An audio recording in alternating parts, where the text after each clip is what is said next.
Good morning.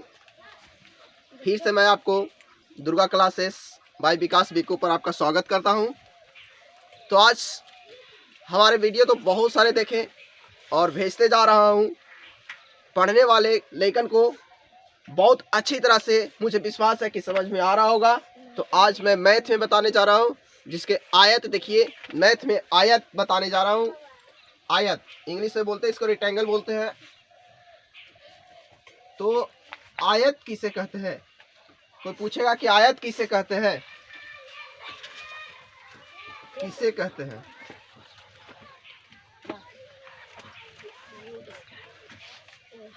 तो देखिए इस क्वेश्चन है कि आयत किसे कहते हैं। तो आयत के परिभाषा इसका आंसर में देंगे कि आयत वह चतुर्भुज है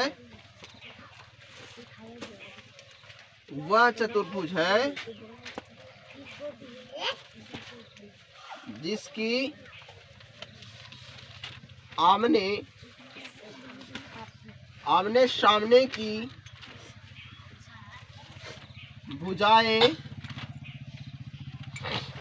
सामने की भुजाएं बराबर तथा प्रत्येक कोण समकोण हो, उसे आयत कहते हैं।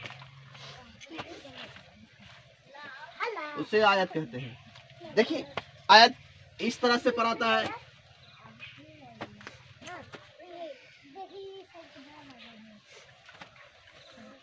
ये हो गया आपका आयत में आता है, ये आयत हो गया। आप देख सकते हैं जितना इधर भुजा बराबर है उतना ये भी भुजा बराबर है। एक और ईंट आप देखे होंगे, जो ईंट बनता है ना, वो आयत का आकार का रहता है। उसकी मोटाई, एक चीज और है नोट में, आयत में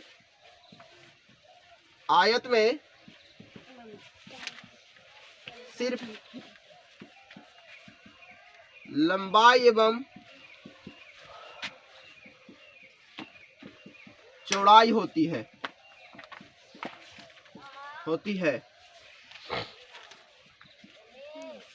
तो देखिए लंबाई कौन है, तो लंबाई ये वाला है। चौड़ाई कौन है, ये वाला चौड़ाई यहाँ है। तो ये भी लंबाई, ये भी चौड़ाई। देखिए सेम टू है, लंबाई चौड़ाई। तो ये पट्टी भी चौड़ाई, तो ये पट्टी भी लंबाई नीचे। अब देखिए आयत का अगर सबसे पहले अब आपको सूत्र दिया जाए तो आयत का क्षेत्रफल बराबर, देखिए सबसे पहले हम आपको देते हैं कि आयत का क्षेत्रफल बराबर, ये फार्मूला बता रहे हैं ताकि अगर आप फार्मूला समझ जाए तो इसका पर दिए हुए गणित को आप आसानी तरह से बना सकते हैं। आयत का क्षेत्रफल, तो आयत का क्षेत्रफल बराबर होता है लंबाई गुने चौड़ाई।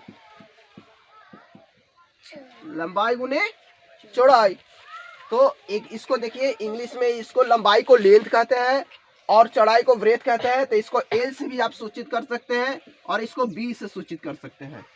तो एल गुने बी, अगर इसको इंग्लिश में बोलेंगे तो एल गुने बी हो गया।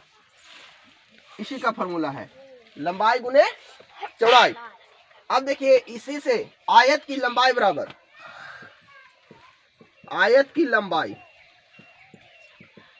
तो आयत की लंबाई बराबर होता है कि क्षेत्रफल, किसका क्षेत्रफल, तो आयत का, यानी आयत का क्षेत्रफल बटा चौड़ाई। फिर है आयत की चौड़ाई बराबर, तो आयत की चौड़ाई बराबर हुई, आयत का क्षेत्रफल लिखना है और बटा में अबरी क्या, नीचे चौड़ाई है तो अबरी लंबाई कर देंगे, लंबाई। अब आप देखिए दूसरा क्वेश्चन, दूसरा सूत्र है, ये पॉइंट इसी में आएगा। ताकि जब क्षेत्रफल दे रहेगा और ऊंचाई चाहिए, क्षेत्रफल दे ले है, चौड़ाई दिया हुआ है या नहीं दिया हुआ है, तो लंबाई अगर पूछ रहा है तो क्षेत्रफल बटा चौड़ाई करेंगे। और अगर चौड़ाई लंबाई दे है और आयत का क्षेत्रफल दिले है तो चौड़ाई पूछेगा, तो चौड़ाई बराबर आयत का क्षेत्रफल बटा लंबाई, यही फॉर्मूला हुआ। फिर देखिए दूसरा में आयत का परिमाप, तो आयत का परिमाप बराबर होता है 2 इंटू लंबाई प्लस चौड़ाई, लंबाई प्लस चौड़ाई, तो ये हुआ परिमाप का सूत्र। अब देखिए इसी में पॉइंट है कि अब एकरा से अगर मान लिया कि लंबाई या चौड़ाई देले रहेगा, एगो देले रहेगा एगो नहीं देले रहेगा, तो आयत की लंबाई बराबर निकाल लीजिए, आयत की लंबाई बराबर, तो क्या होगा कि परिमाप बटा 2 माइनस परिमाप बटा, ऐसे करके देते हैं, जगह थोड़ा सा कम है, बटा 2 माइनस लंबाई, लंबाई है तो चौड़ाई यहाँ लिख देना है, लंबाई पूछ रहा है तो चौड़ाई हो गया, परिमाप बटा 2 माइनस चौड़ाई। आप समझ रहे होंगे, परिमाप बटा 2 माइनस चौड़ाई।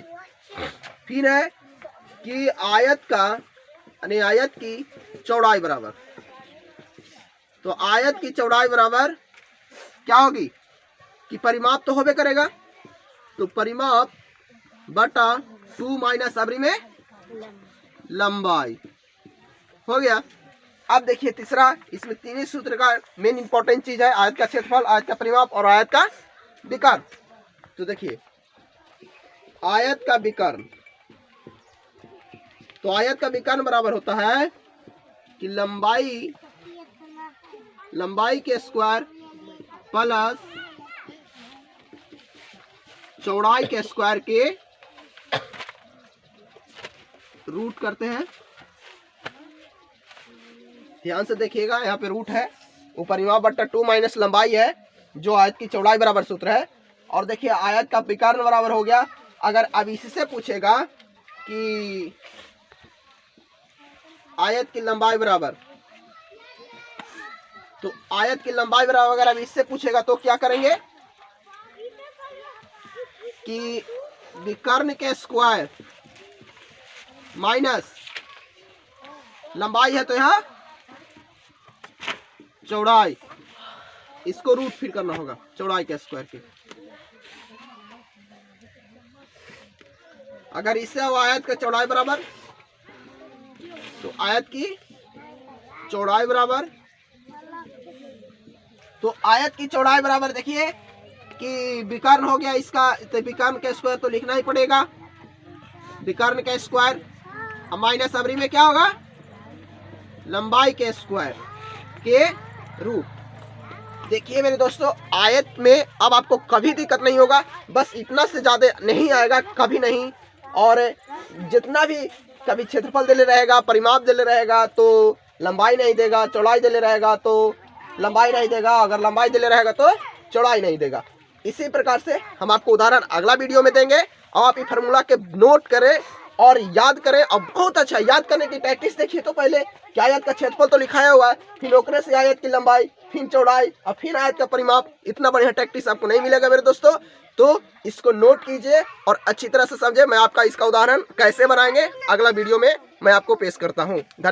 और इसी प्रकार हमारे चैनल पर बने हुए रहिए ताकि मैं आपको वीडियो को प्रपोज कर सकूं और आप अच्छी तरह से देख सके। धन्यवाद।